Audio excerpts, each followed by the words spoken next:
Hello, everybody. This is Debby Enoe from Teacher Success Coach with another episode on the challenges and triumph of online teaching during COVID-19 at the Female Educators Roundtable with another of my hosts from around the world. Welcome, welcome, welcome, and thank you very much for coming online and accepting the invitation to. Right.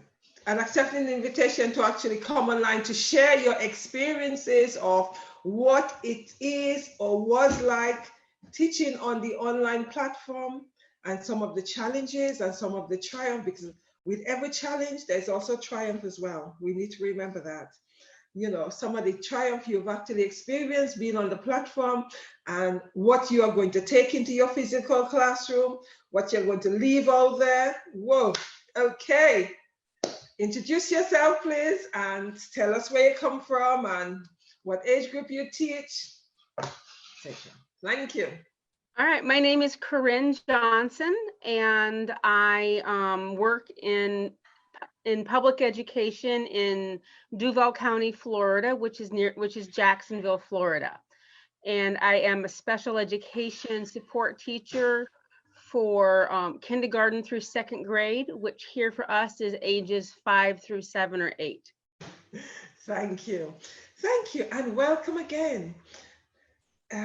What we're looking at is, in terms of responsibility for the children, whether or not they would take responsibility for their learning, and as a result of taking responsibility, does it enable them more to participate?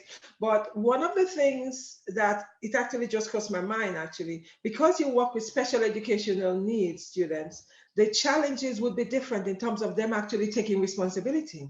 Would you like to share either directly to that question or just share in relationship to what are some of the challenges and the experience you've had in relationship to that? Well, one thing that is very important is to work with the students and with their parents or with the daycare providers, wherever they are, about very clear expectations. What is it that the students need to do? How do they need to do it? Are there examples? Do you have a checklist that's easily available? The younger the students, the more they will need access to the face-to-face time if the technology is available in their household. They need a lot more structure. Many times the older students who would be in secondary school or university level, by that time they know how to be students. The little kids are learning how to be students. They're learning how to manage their goals, how to follow a plan. They don't necessarily know what they need to do first. Right. Thank you. So that in itself demonstrating to us that these children really need clear guidance. And how were you able to do, or how were you able to do that on this online platform? Well, the district I work in did an amazing job of turnaround. I was really impressed with how quickly Duval County was able to transition everyone onto Microsoft Teams.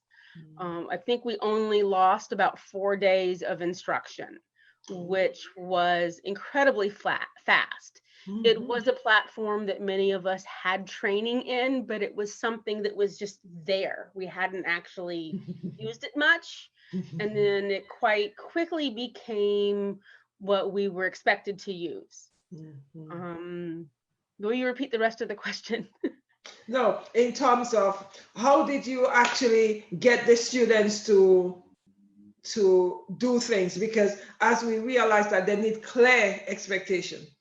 Right. So a lot of that for me as a special educator is I work with the students, but I also work with the other teachers and helping them set up their own classroom so we can accommodate the needs of the students who have learning disabilities or other whatever their special needs are.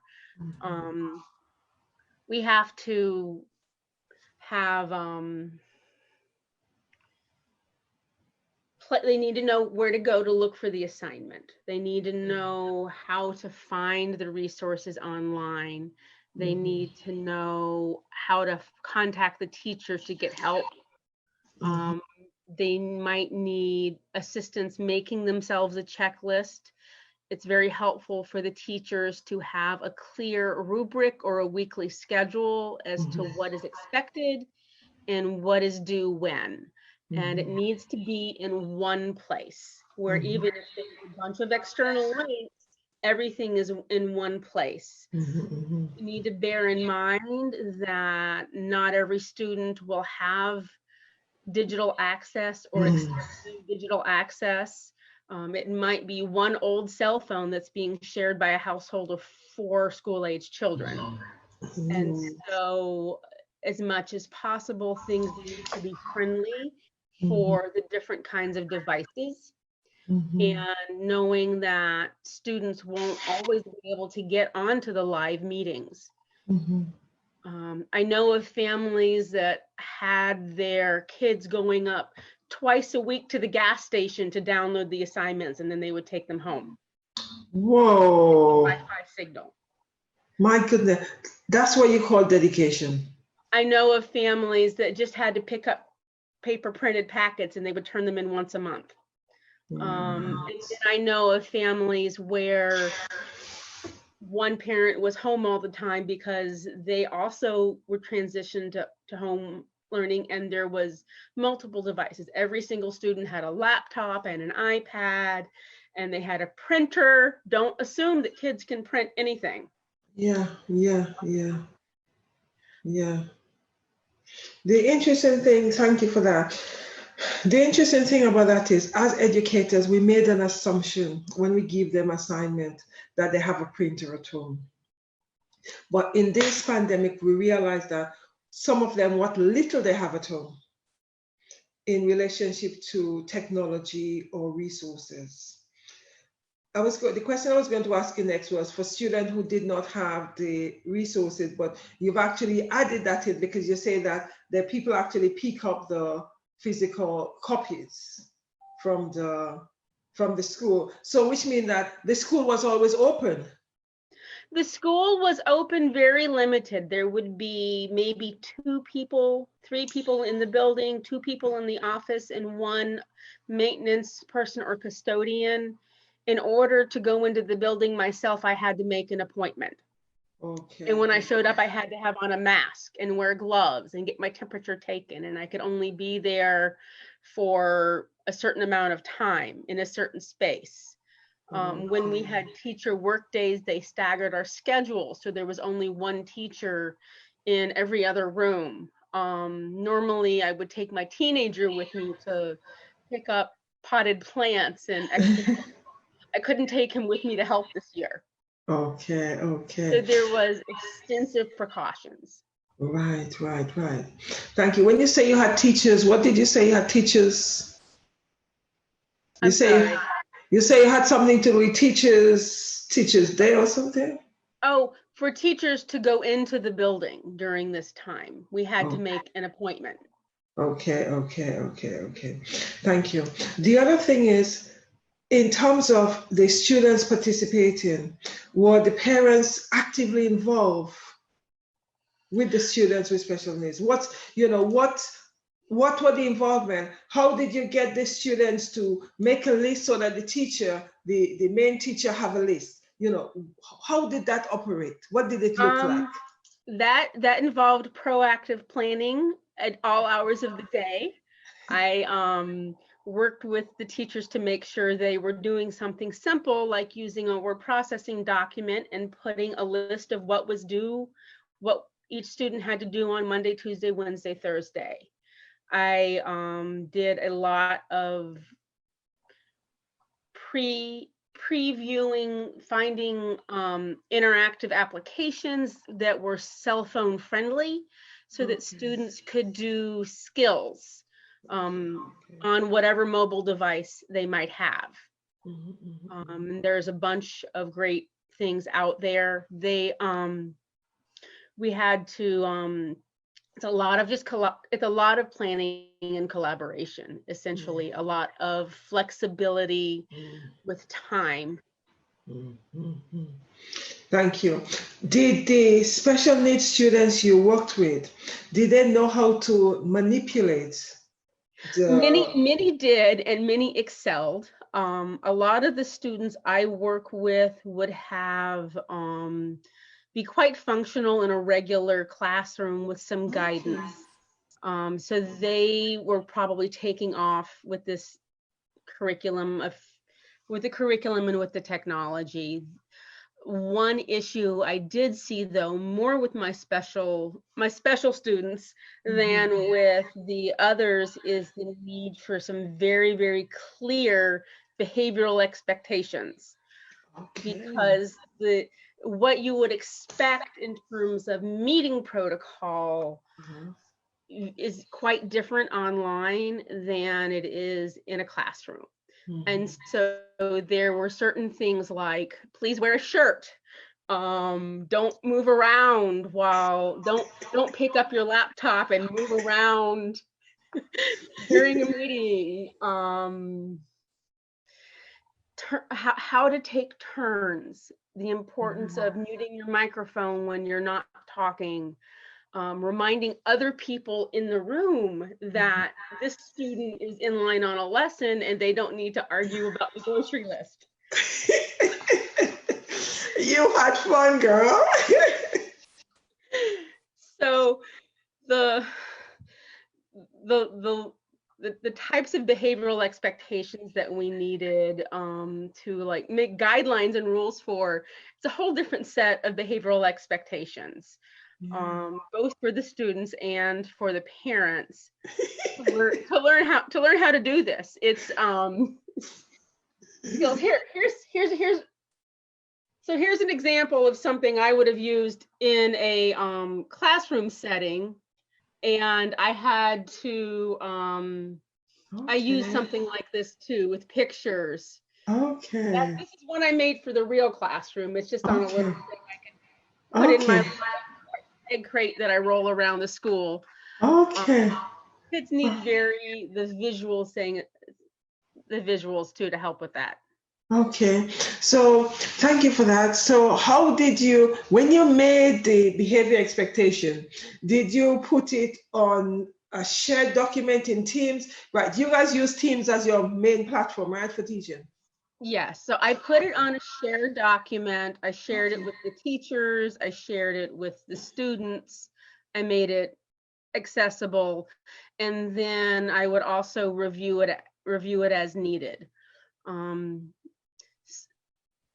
with the Okay. kids to say, okay, these are what I expect from you during this time. It's important to look at the camera when your camera is on, to Okay. mute yourself and sometimes turn off your camera if there's any movement or if you're not going to be looking at the screen. Okay, so you also shared that with the parents, so the parents knew, what was expected of them. That's the same one you gave to the parents were aware of, right? Mhm. So there was Right, not right. different. Okay, okay. That's interesting because in terms of the behavior, for me, I actually identify some of the behavior when we got onto the platform because things were so very different in terms of the behavior expectation. And that I found had to be reviewed on and as and when you find something new coming on. Because as much as we think that we got it sorted, the students are, some of them are so on the ball that something come up that you never knew was existing and it became a behavior issue that you need to deal with. So Mhm. in terms of the behavior policy was something as it's a as and when, as you rightly say, it needed to be reviewed because sometimes we don't know in terms of they're writing on the screen or they're doing something and they only come up when they've done it. So I think, okay, I need that one on my behavior list, on my expectation.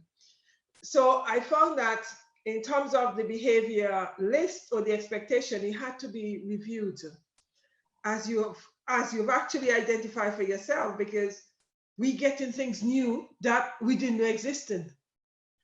Well, it's reviewed and updated. I think of it like you and I here, there's only two on this call. Yeah. I was on a Zoom call for professional development a couple of weeks ago, and there was like 1,000 people on the call. And so the types of setup and planning you have to have are different. The larger the group, the more important it probably is to have multiple adults on the call, or a trusted student whose job it is to do the monitoring, to make sure people are adequately muted, to monitor the chat box, to see whose hands are raised with the little icons, because it's just too much. In a classroom, walking around a classroom, I can kind of see what's going on. I have that mythical eye in the back of my head. Exactly. Where I can hear and I see and I can do and I can adjust in the moment. It's something that we sort of develop as a skill, to be able to just walk over behind the young person who is off task. Learning how to adjust all of that to the online platform is quite challenging, and it's a whole new skill set. Yeah, thank you. How active were the parents, bearing in mind these children had special education needs, and there were 5 to 8-year-olds? What was the parents' involvement? I was actually quite pleased. I got to know my students and their families. I got to see the faces of parents who I'd never met before. I literally had a window into their house a lot of times, where we would see siblings. The school that I work at, there are kids from 5 to 10 or 11 years old. And so there would be siblings that I might normally only see in the hallway that are popping into the meetings. Okay. So how often did you have your class? I was available. I did two things. I both made myself available for the primary teachers when they had reading and math lessons. And so I would join those classes and be that person who's monitoring in the background. Okay. Then I myself had office hours every day for about half an hour. And I would be available to either help students with particular assignments, or I had a list of video lessons that I had previewed on my own from trusted publishers that I knew would be good for content. And then those I showed them live, but I also recorded them for the students who did their work at different times of day based on the family schedule. Okay, that was my next question. So the children had, you had to meet them where they were. Right. I also did phone calls. This is the first time I've ever given my cell phone number out. I was very fortunate that not a single person abused it. Although now, for the planning for the upcoming year, I'm researching the different technologies so I can have a way to communicate with parents without giving out my personal cell phone number. Okay, so you were not able, so you couldn't do that with emails? We did email, we could chat through Teams, but there was sometimes something about just talking to a person, even if it's a 2-minute call. Hi, is Joseph okay? I don't actually have a student named Joseph this year, but Yeah. Okay, what do you need? What can I help you with? And if he doesn't understand this is when I can meet, or I can look up something on YouTube. And I always look at it first before I send it to him. Make sure it's appropriate. Yes. To do that. Okay. So although there were emails, you felt that it was too clinical. So you wanted to speak to them on the telephone. Even if it's just once a week or twice a month, to do a quick check-in, or sometimes it would be a text message. Is everything okay? And they would say yes or no. And that way we could set up a meeting that Microsoft Teams, I could set up a live meeting that would end up looking a lot like what you and I have now. Yes. Yes. Microsoft Teams is quite a nice, it's quite a nice platform, but I'm not too sure in terms of scope and, you know, the amount of things it could do. They did great things. I know that the technology department in our county worked around the clock, 7 days a week, doing constant updates and supporting us. Okay. So you had, yeah, Karen, I just know that that's where our county had the licenses and the appropriate protections in place. Okay. Yes, Microsoft Teams quite nice, but you know, then again, you know, I've only used it last year and the beginning of the year in terms of what it's able to do in terms of, you know, giving students the assignment and them uploading it, etc. So my use of it wasn't as a proper platform like I use Zoom. So in terms of what it's able to do, I really don't know a lot more. So which means I do need to go on, because one of the schools I'm going to in September, that's what they're using. So I need to go and become real familiar with it. Teams does a nice job of integrating the platforms.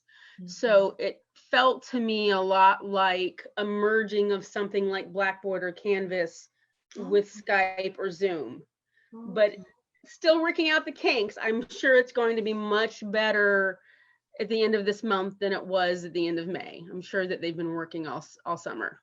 Yes, that's true. Thank you. Another thing is, how effective and efficient do you feel that these students were to do things independently?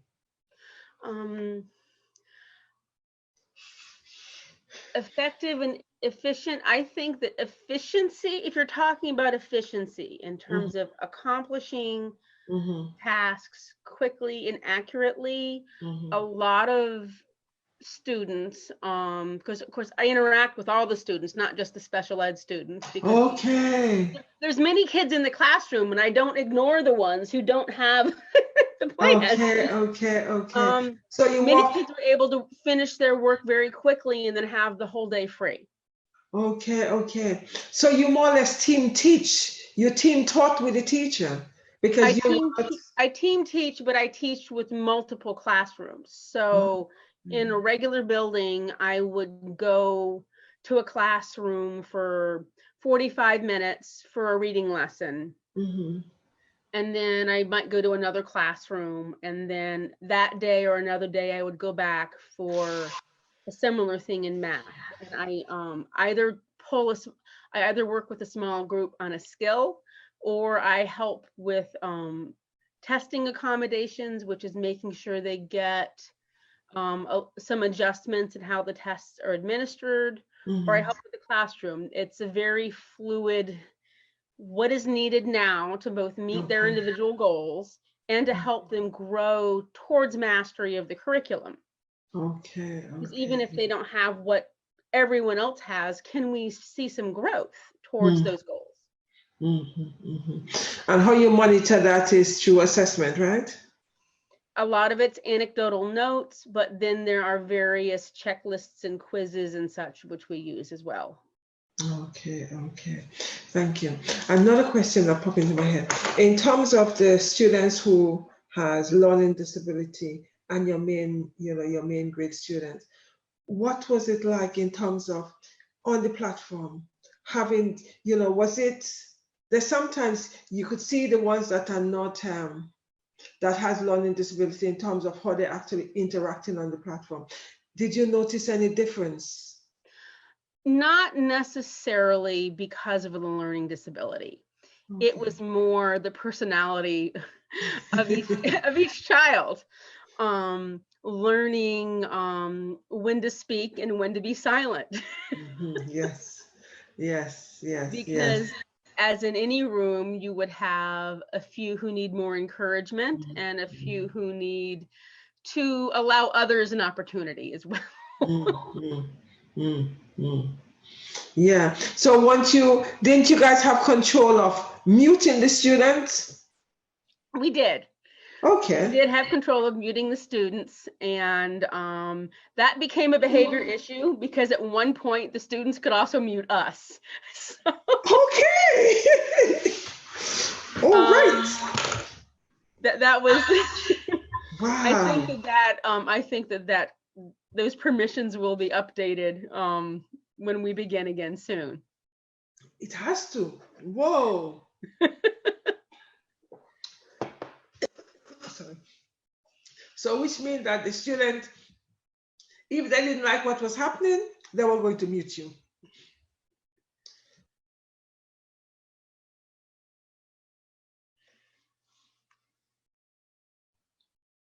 That is really challenging in the sense that the student had control and they could mute you. Because I don't think that could happen on Zoom. I think Zoom that we have control over the muting. It depends on the kind of Zoom account you have. I believe. Like my Zoom account is a free access one where I can have a short meeting or I can log on to someone else's meeting, but I don't have the capacity.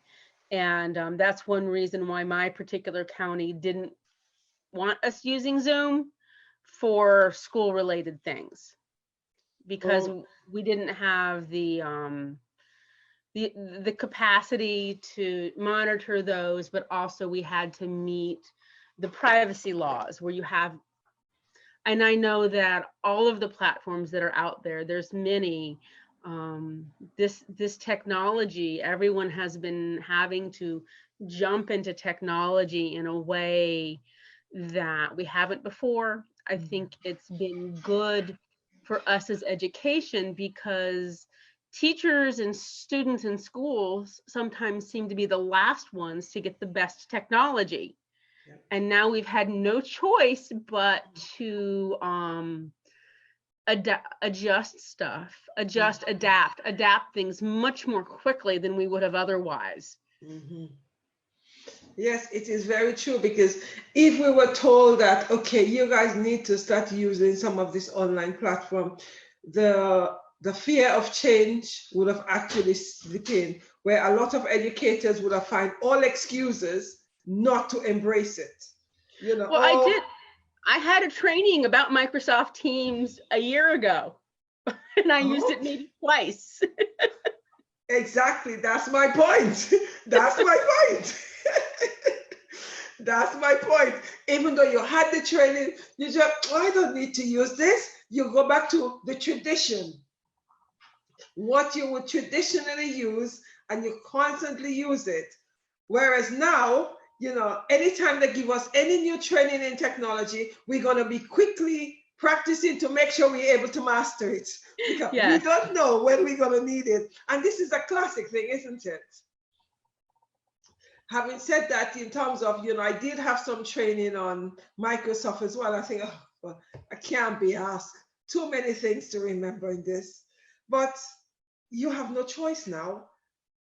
You just have to run with it. And in terms of the Zoom platform, we just had to learn it because nobody taught you. You just had to run with it. Right. And that was basically what it's been like. So in terms of you actually learning the Microsoft Teams and getting your students to use it, how quickly was the student able to use Microsoft Teams? Some of the students were there immediately. And then talking about phone calls, many of my phone calls were walking the parents through getting logged on the first time or sometimes the second time. Go to this website and do this, and then do this, and then use this login, and making sure they have the accurate login information to log in securely. showing them that they had it. Many of our students were able to get the laptops from the schools, were able to be loaned out. So Okay. those laptops were, it was much easier for the kids to find everything they needed because they didn't have to go to 7 places to download and find what they needed. But we had kids with the district laptops, we had kids with personal laptops, we had kids on Android phones, on iPads, on the old laptop that grandma gave them because she bought a new one 5 years ago. So the technology, even when people did have technology, it didn't necessarily, the compatibility issues were huge. So getting kids logged on was interesting. I did have some people on right away, and I had people 2 weeks in who I was calling and saying, hey, let's log you in again. Whoa. So which means it was a vast challenge in terms of technology. Right. So in terms of technology, were you able to get all of them logged on? So there's some of them that still have not been logged on at all.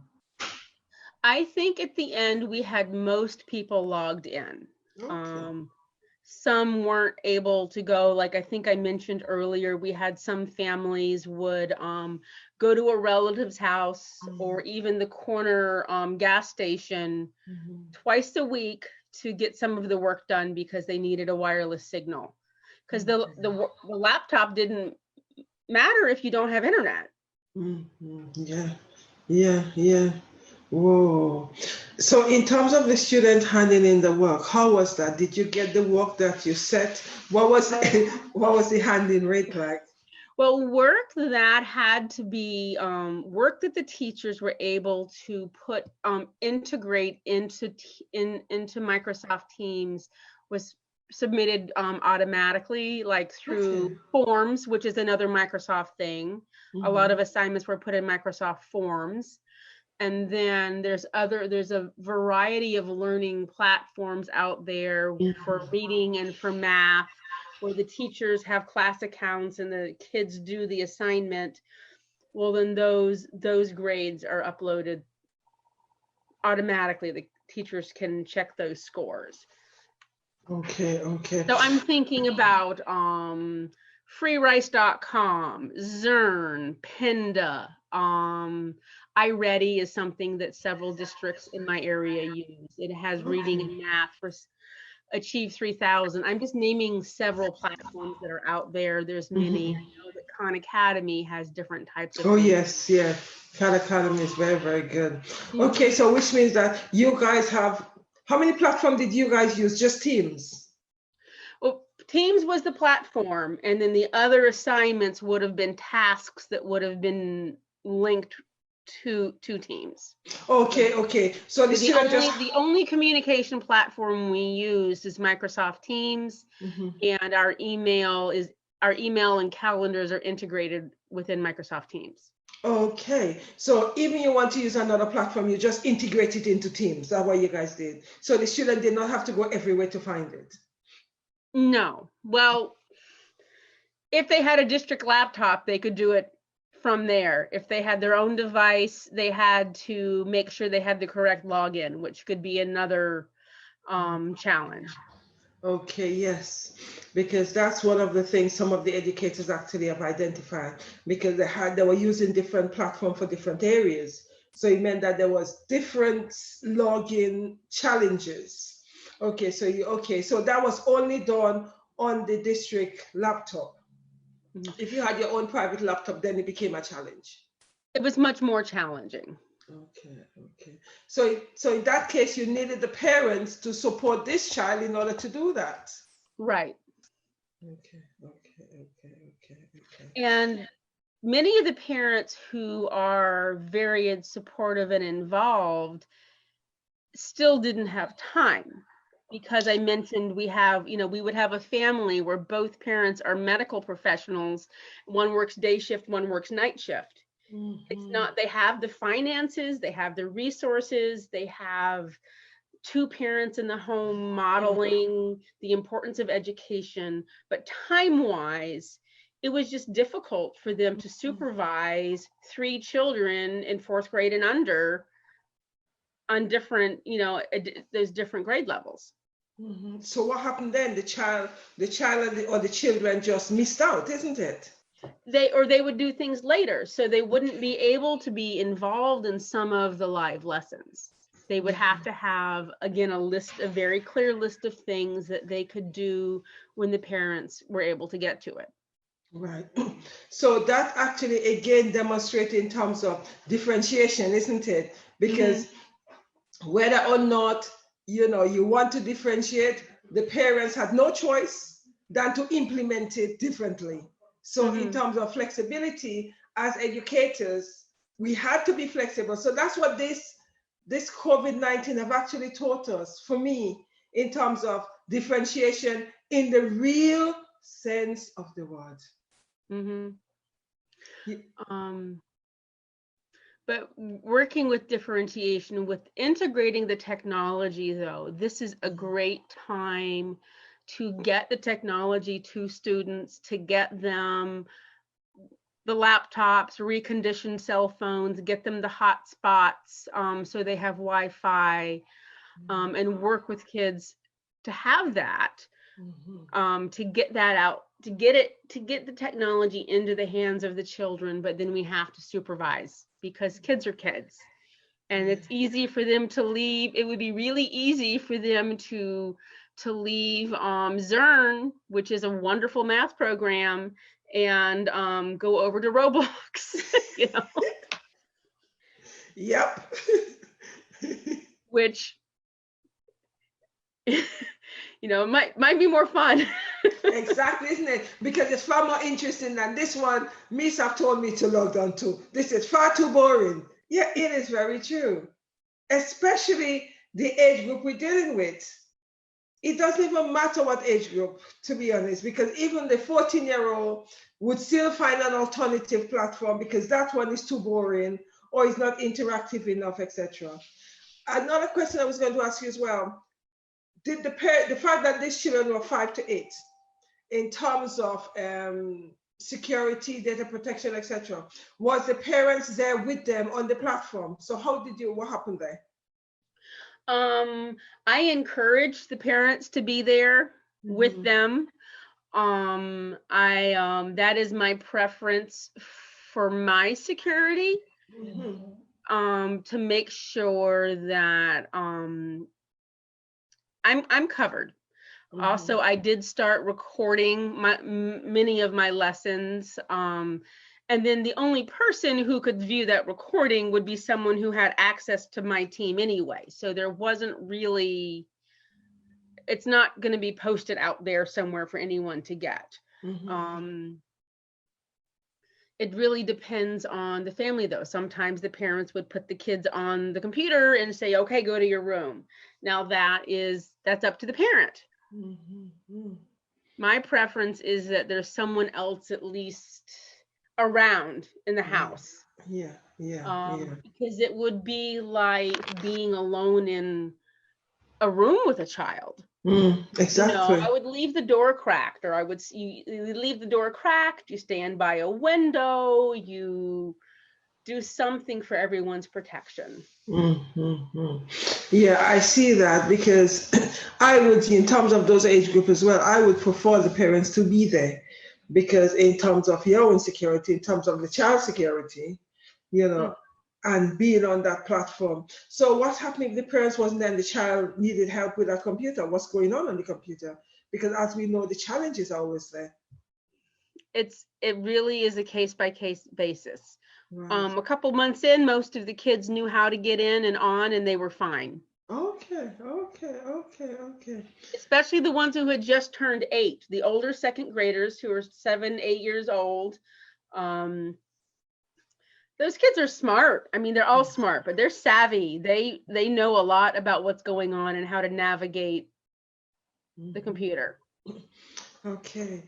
Finally, how did you have a community, an online community with the students? Because in the classroom, it's easy for us to have a community with the students because they're all there. We have either morning ritual, or we have Right. sitting on the carpet, we have various things. So how Well, did you ensure?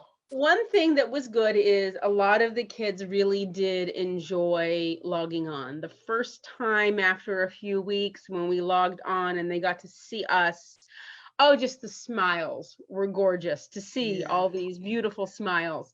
Within the teams, many teachers set up, they would have sort of their classroom and they set up a separate team that was just for the social interactions. So the kids could go, they could chat and they could fill it up with GIFs and emojis and whatever. But then we also could look back through it. And if there was something that we needed to say to a student about, that's not kind, or try this a different way, you still, you get all the behaviors that you normally get from kids. You get the kids who are very outgoing, you get bullying. And that's, and we're like, no, we choose kindness in my classroom. And if you can't choose kindness, you can't talk right now. Yes, kindness is a choice. yes, very much so. Yes. Okay. So you actually still had the, the cohesion of the unit, the community unit on the thing. And when the students, or how many students you had in the class? The individual classes, it really depended on the grade level.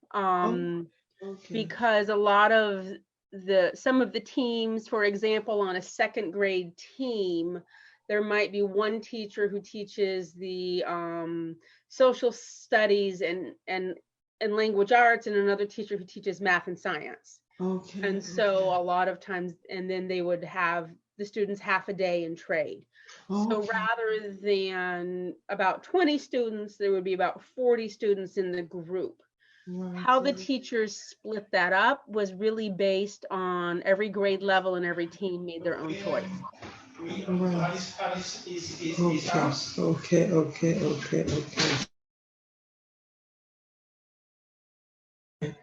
Right. It's it's really it's like me visualizing this little thing, this little people, because they're 5 to 8, so they're really little people.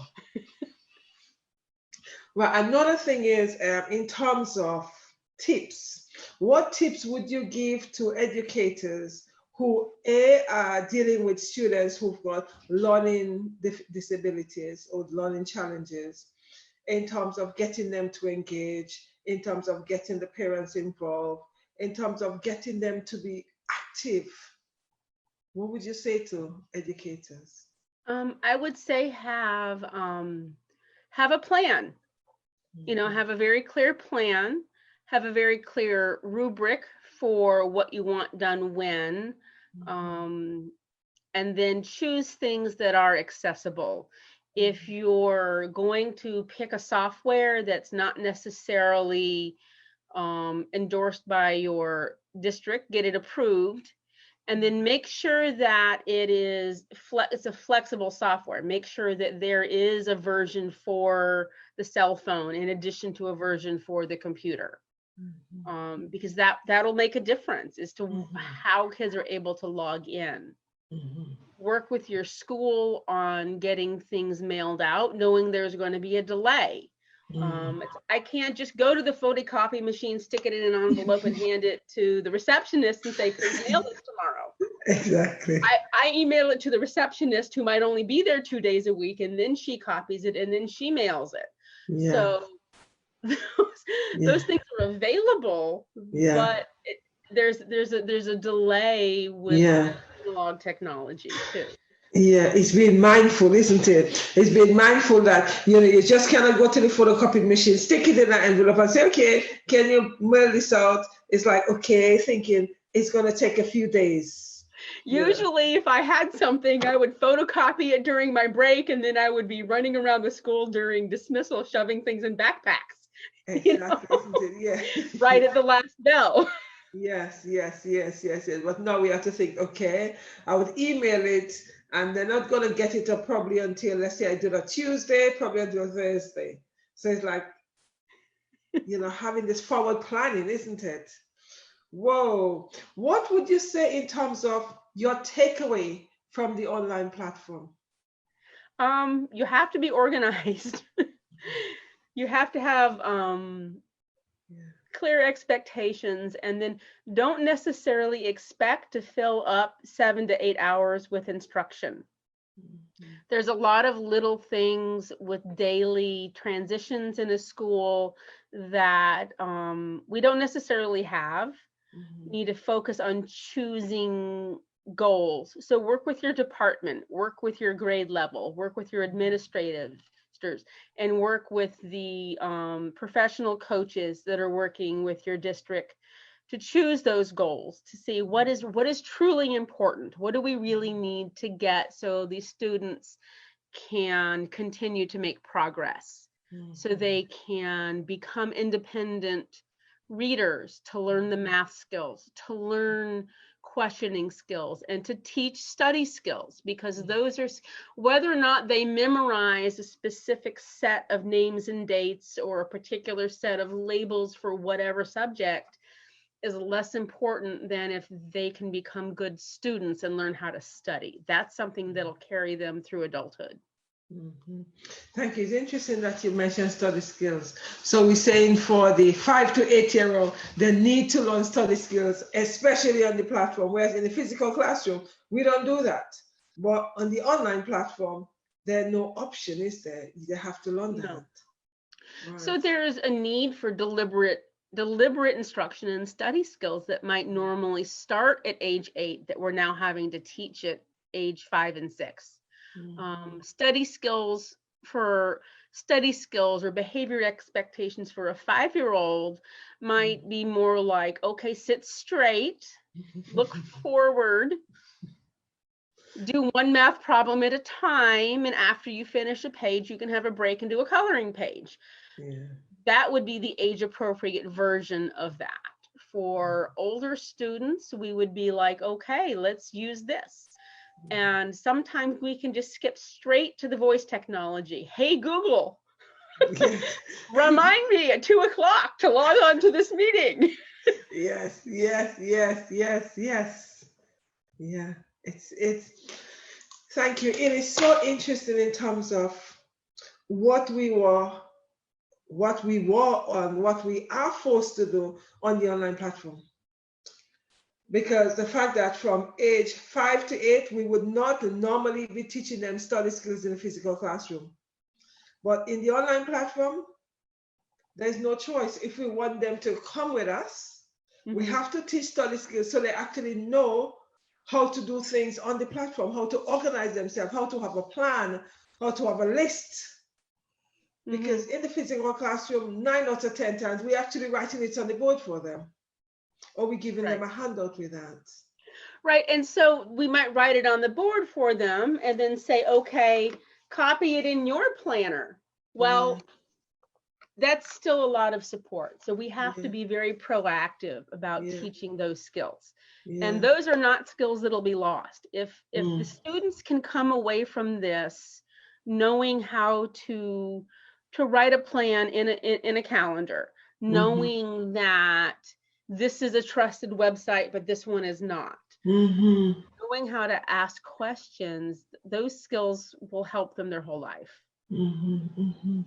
That's fantastic. Thank you very much. Have you got anything else to say to us before we wrap up?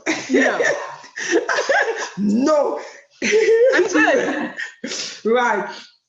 Thank you very much for that. It's interesting that every day when I do this program, we find more and more things in terms of differentiation or in terms of new skills that we now learning and new skills that we actually teaching students. Who would have thought a 5 to 8 year old will be teaching them study skills at that age?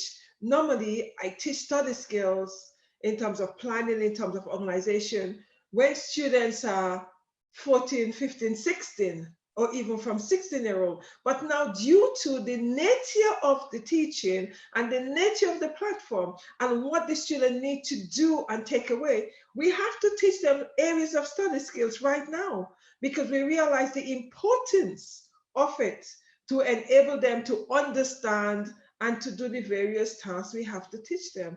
Ooh, that's interesting. So in terms of what they need to do, it's much earlier on. So which means when they get to the older level, they already know those skills. So they already know how to use it and what to do with it. That's fantastic. So that must be a plus from the online platform. It doesn't matter how much we dislike the online platform. It is actually equipping our students how to do things at an earlier age, which would actually serve them at an older age. Thank you very much for that. Thank you everybody for coming onto the platform. Thank you for sharing it. I noticed that a lot of people have been sharing. I would ask you to continue to share it, continue to comment, and continue to like that, because we know that what we are actually doing on this platform, this is what we as educators really do.